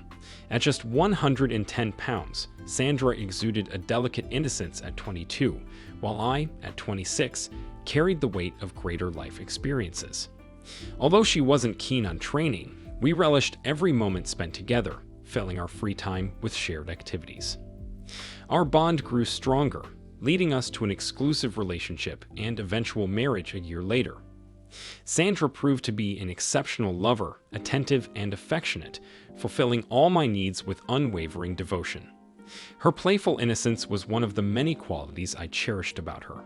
While some might mistake her vivacity for flightiness, or dismiss her as a dumb blonde, I found her endearing, though admittedly she lacked common sense at times. As a health trainer with a chiseled physique and undeniable charm, I constantly faced advances from female clients. It became a perpetual struggle to maintain boundaries, prompting me to install video cameras throughout the gym to safeguard against potential false accusations of sexual assault from rejected suitors. I took these precautions to protect both my business and my reputation, ensuring Sandra could remotely monitor the gym's activities for added peace of mind. Sandra knows the depth of my devotion, and I consistently express my love for her. Financially, we're secure, my business thrives, and Sandra supplements our income with her work as a real estate agent. Last Sunday afternoon, as we lounged in the living room with a bottle of wine, Sandra's playful demeanor surpassed its usual bounds. She giggled incessantly, surprising me by leaping onto my lap, showering me with affectionate kisses, reminiscent of a carefree teenager. I couldn't deny the warmth that spread within me. Her attention always made me feel cherished. However, our tranquil moment swiftly shifted when Sandra, her hand gently running through my hair, flashed that heart-melting smile and casually dropped a bombshell. "Sweetheart, Matthew is taking me out to dinner next Friday night. You're okay with that, right?" It took me a moment to process her words. Initially, I brushed it off, basking in her radiant smile. When my silence persisted, she repeated her question with a touch of sweetness. "You don't mind, right?" Confusion clouded my mind as I struggled to comprehend. "Sandra, what exactly are you asking me?" "I'm sorry, but I don't quite follow." "Oh, you silly," she chuckled softly. "Matthew from the office invited me to dinner next Friday, and I may have agreed." As her words sank in, my initial disbelief morphed into understanding, yet disbelief lingered. "Wait, are you asking for my permission to go on a dinner date with Matthew next week?" "It's not really a date, just dinner and maybe a movie," she reassured, her tone light yet tinged with anticipation. I sat there, utterly stunned, my mouth agape in disbelief. Could it be true? Was my devoted wife, the very essence of my love and fidelity, truly asking for my consent to go on a date with another man? "Sandra, that's precisely what a date entails. Are you seriously considering going out with someone else?" I managed to articulate, struggling to comprehend the gravity of her request. "He's just a colleague, Donnie. We have a great rapport at work, and he always brings a smile to my face. It's not like a traditional date, more like drinks after work, but in this instance, dinner and a movie," she explained, her tone seemingly oblivious to the weight of her words. My mind reeled. How could she fail to grasp the enormity of her request? "Sandra, you know I've never entertained the thought of being with another woman. How can you even contemplate going out with another man?" "Donnie, please don't be jealous. He's nothing like you, and it's just one evening. My feelings for you remain unchanged. He means nothing to me, but I want to do this. I hope you're not upset," she pleaded, her words falling on ears numb with shock. Madness threatened to consume me, but years of military training kept me composed as I swiftly devised a plan. "Ah, you've already agreed, I see," I murmured, feigning understanding as I reached for my cell phone. With Sandra still perched on my lap, absent-mindedly playing with my hair, I dialed the number of a persistent suitor who had pursued me for months. "Hi, Mary, it's Donnie," I spoke into the phone, noting the confusion flickering across my wife's face. "I'm doing well, thank you. Say, is that offer still open for Friday night?" It is. Fantastic. My wife just mentioned she's interested in an open marriage, and you immediately sprung to mind. It sounds like fun. I'll catch up with you this week to plan it out. Bye. Sandra ceased her hair rubbing and shot me a puzzled glance. Who's Mary? She's one of my clients. We share a good rapport, and she's quite amusing. So, we're going out on Friday night, just like you suggested, I explained casually.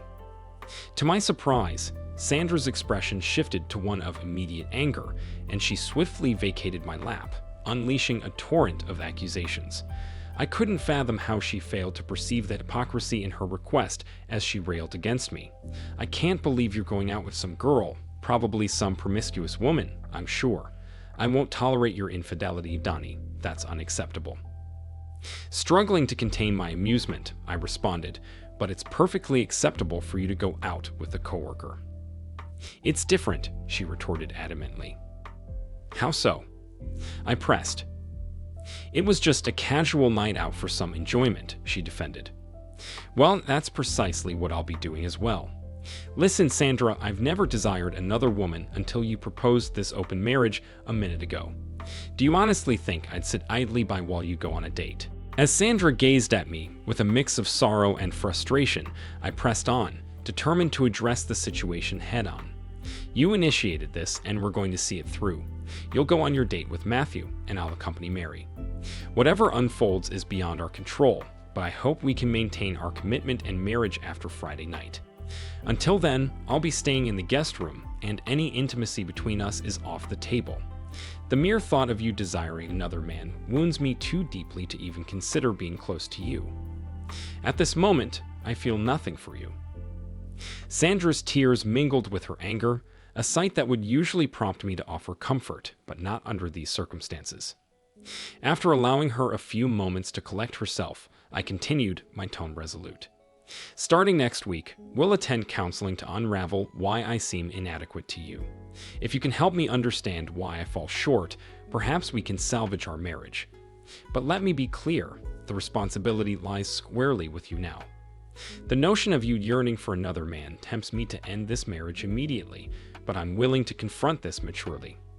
Our future hinges on Friday night and our feelings afterward. Just remember, Sandra, whatever unfolds is a consequence of your decision to pursue this date with Matthew. I have no intention of altering my plans, and you'll have to reckon with the aftermath, whatever it may entail. Sandra remained tearful and bewildered, offering no words as she exited the room. It wasn't long before I heard her conversing with her sister on the phone, a scenario I had anticipated. Evidently, her sister's response was less than supportive because an hour later, Sandra returned, assuming her guise of sweetness and innocence. However, I remained vigilant, immune to her attempts at manipulation. Sweetheart, I may have made a mistake about going out with Matthew. I've decided to cancel it. I don't want to be with anyone else, she confessed. That's entirely your decision, Sandra, but you've set something in motion, and I'm resolved to see it through. Whether you choose to go out or stay home, I will not cancel my plans with Mary. You made your desires abundantly clear and intentionally caused me pain. The only path forward for me now is to explore where this leads. Perhaps you're right, and we do need to explore dating others and truly embrace an open marriage. But you must understand there are always consequences to your choices. This was your decision, and remember, you accepted his invitation before consulting me. That hurt, and it's not something I can easily forgive, I asserted firmly. Attempting to clarify once more, Sandra pleaded, Donnie, it wasn't really a date, you have to believe me. It was just a casual after-hours gathering. It's not significant, I'll cancel it. Can't we just go out together on Friday night? Ignoring her entreaties, I grabbed a beer and sought solace on the patio. I spent the night in the guest room and the remainder of the week listening to Sandra's tearful lamentations echoing through the evening. The following day, I received a call from Sandra's sister, Patricia. Donnie, is it true you're planning to go out with another woman this week? You can't do that to Sandra. She loves you so much. Patricia, it's evident you're not fully informed about the situation or haven't heard the whole story. Your sister agreed to go on a date with a coworker without consulting me. She returned home and simply announced her plans, showing little regard for my feelings or the integrity of our marriage. I've made the decision to go on a date myself, and afterward, we'll reassess our relationship. I've remained faithful to Sandra since the day I met her. However, I'm uncertain if I can continue in a marriage where my wife desires other men. That's a hurdle I'm struggling to overcome. Do you understand, Patricia? Yes, Donnie, I do. I didn't realize she acted so thoughtlessly. Please be patient with her. She may not even realize the hurt she's causing you and may think it's insignificant. Patricia, I am exercising patience. Despite my hurt, I haven't taken any drastic measures, but she must face the consequences of her actions, I responded firmly. After Patricia's intervention, Sandra finally grasped the gravity of her actions and the impact they had on our relationship and my feelings. She apologized earnestly and pleaded with me to reconsider, urging me to cancel our respective dates. However, I was resolute in my determination to restore balance and understanding in our marriage. The realization that one's wife desires another man is a devastating blow I wouldn't wish upon anyone. So, until you've walked in my shoes, please reserve judgment on my decisions. I arranged for Mary to pick me up that night because I wanted her to meet my wife and confirm that it was acceptable for her to accompany a married man. Friday night. Despite Sandra's reluctance to go out with her coworker, I insisted she honor her commitment with Matthew. She bristled at my term boyfriend, attempting to reassure me that he was merely a friend. Sandra dressed elegantly for her date, donning a cute dress that accentuated her natural beauty. I found solace in the fact that she didn't attempt to appear overly alluring, which sparked a glimmer of hope for our relationship. Although apprehensive about meeting Mary, I insisted Sandra greet my date to affirm our transition to an open marriage. Despite her protests against the concept, I brushed them aside, feeling justified in my actions. Sandra's astonishment was palpable when Mary arrived promptly at 6 p.m. Mary stood in stark contrast to Sandra. Petite and demure, Sandra was eclipsed by Mary's tall, well-toned stature. Mary's attire left little to the imagination, her ample curves drawing attention, while I sported a fitted sports jacket that highlighted my muscular physique. Ignoring Sandra's discomfort, I even coerced her into snapping a few photos of Mary and me together, further stoking her ire. We presented a striking couple, as if posing for a fitness magazine cover. It was evident that Sandra seethed with jealousy and resentment, realizing the Pandora's box she had opened may not be. I stifled my amusement as I introduced Mary and Sandra, inwardly smirking at Mary's cheerful greeting. Sandra, it's lovely to meet you. Donnie mentioned your open marriage, and I'm genuinely happy for you. I've had my eye on this handsome man for the past year, so you can imagine my excitement when he called me on Sunday. I hear you've also found a new boyfriend. Good for you. Mary's words seemed innocent enough, but I could practically see Sandra's rage simmering beneath the surface, unable to formulate a response before the doorbell interrupted us. Sandra's composure faltered as Matthew arrived, and I observed her nervousness as I ushered him inside. I couldn't help but be surprised by Sandra's choice. Matthew stood at about 5'7", nearly the same height as Sandra in her 4-inch heels. He lacked in attractiveness, and I couldn't fathom what Sandra saw in him. Weighing no more than 150 pounds, with receding hair, he posed no physical threat, but his presence still posed a challenge to our relationship. I could tell Matthew was intimidated as I towered over him, his hand feeling small and clammy in mine as I exaggeratedly shook it. My wife is all set for your date night. Enjoy yourselves, I said, a hint of mischief in my tone, leaving Matthew momentarily speechless and seeking reassurance from Sandra. Mary and I shared a laugh as we departed, fully aware of the storm brewing within Sandra. I felt no remorse. If anything, I hoped this would bring about a resolution. Coming home. The following morning, Mary dropped me off at my house around 6 a.m. As we said our goodbyes in the driveway, our farewell kiss lingered, a gesture I was certain Sandra observed from the window. Mary and I had enjoyed a delightful evening together, a lovely dinner, followed by dancing at one of her favorite clubs, a romantic stroll along the beach after the club closed, and breakfast before she drove me home. It had been an eventful night. Mary proved to be an engaging companion, an exceptional dancer, possessed a wonderful sense of humor, and was undeniably attractive. Our chemistry was palpable, and her kisses were electrifying.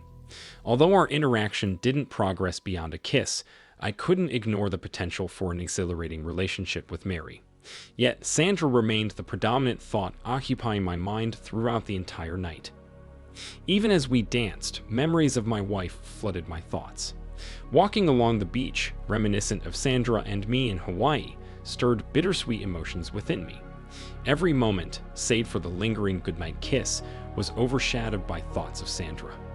With a mixture of happiness and sorrow, I entered my house, pondering whether it would ever feel like home again. Sandra was waiting for me as I entered the house. Without preamble, she launched into accusations. Nice kiss.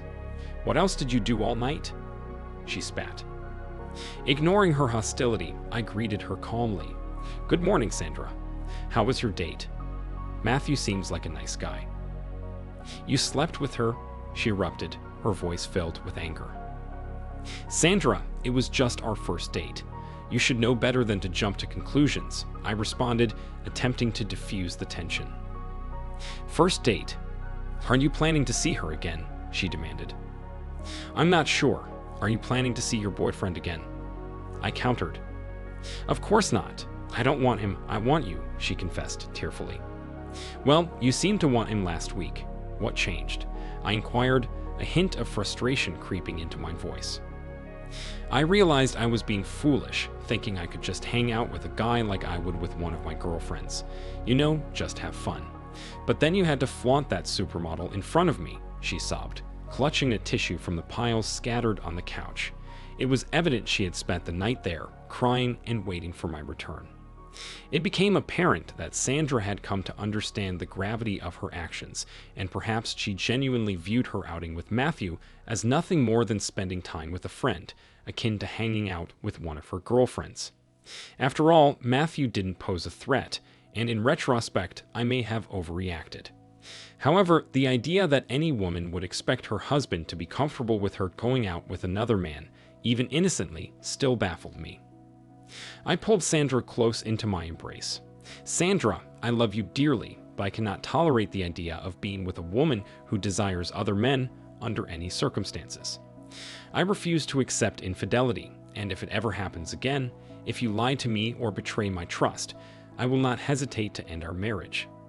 Do you understand? I held her gaze firmly as I spoke. Sandra reciprocated the embrace, showering me with kisses. Yes, darling, I would never cheat on you. I have never desired anyone else but you. This situation was different. Still, you haven't told me about your evening with Matthew. What happened? I inquired, eager for clarification. It wasn't a date. What you had with that woman was a date. We had dinner, but Matthew was so rattled after encountering you and injuring his hand. He insisted on taking me home immediately afterward.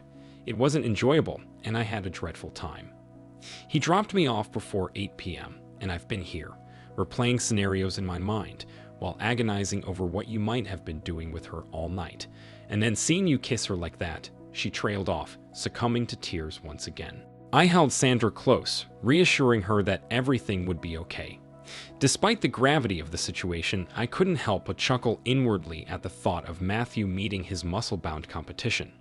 My firm handshake with him had left me confident that he would be a perfect gentleman that evening, which was one reason I insisted on meeting him before Mary and I departed.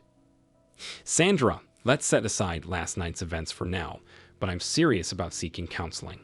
There are things I still need to understand, and you need to comprehend my feelings too.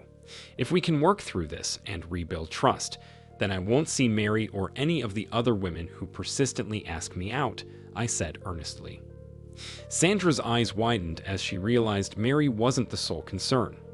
I returned to sleeping in our bed, signaling a step towards normalcy and clarity. Counseling proved invaluable to our situation. Mrs. Stewart provided a compassionate and supportive environment. She patiently explained to Sandra how her actions had made me feel insignificant and hurt. Sandra attempted to clarify that she hadn't viewed Matthew as a romantic interest, but merely as a friend. She argued that she had never labeled their outing as a date, but simply as a night out with her friend Matthew. akin to spending time with one of her girlfriends. It was only through Mrs. Stewart's guidance that Sandra came to understand the importance of boundaries in a monogamous relationship, that spending time with other men at the expense of your husband was unacceptable. Sandra attempted to argue that my decision to date another woman was vindictive, especially considering the woman in question was evidently more attractive and beautiful. She insisted it was unfair and unjust. Mrs. Stewart intervened, providing insights from my perspective and offering viewpoints that helped soothe Sandra's agitation. When it was my turn to address the situation, I acknowledged that I now comprehended Sandra's intentions, but reiterated my stance on her spending time with other men. Turning to Sandra, I spoke firmly. "Sandra, I love you, but you shattered my heart when you mentioned going out with Matthew." My military training instincts kicked in, and I felt compelled to fight back. If you were considering seeing other men, then I felt compelled to respond by dating other women. It's a decision I never wanted to make, and I regret that it happened, but the responsibility lies with you. If a similar situation arises in the future, you'll find divorce papers on the table within a week. I refuse to tolerate infidelity. I understand that you may not have perceived it as a date, which is why I'm willing to work on our marriage. But let this serve as a warning. Never attempt something like that again. After the intense exchange, a palpable shift occurred in our dynamic. Sandra became more attuned to my emotions, and our communication deepened. We transformed this absurd ordeal into a catalyst for strengthening our marriage. Our therapy sessions continued for several months, during which we discovered new methods to prioritize each other in our relationship. Mary displayed remarkable understanding and took the initiative to reach out to Sandra, assuring her that she would refrain from pursuing her husband. She made it clear that while she would step back, she remained open to stepping in if Sandra ever chose to end things with me. Recognizing the gravity of her actions and the potential loss of our relationship, Sandra underwent a profound realization. She understood the importance of our bond and the consequences of her choices. Never again did she provide cause for jealousy or entertain the thought of being with another man. She grasped the significance of a committed relationship and accepted responsibility for her decisions. While Sandra and Matthew maintained their friendship, Matthew hesitated to make any advances or pursue a romantic connection, wary of crossing boundaries. Reflecting on the events, I came to a realization. Sometimes, women can't understand normal thinking. Thank you for watching this video to the end. If you liked it, please like it and subscribe to the channel. See you soon.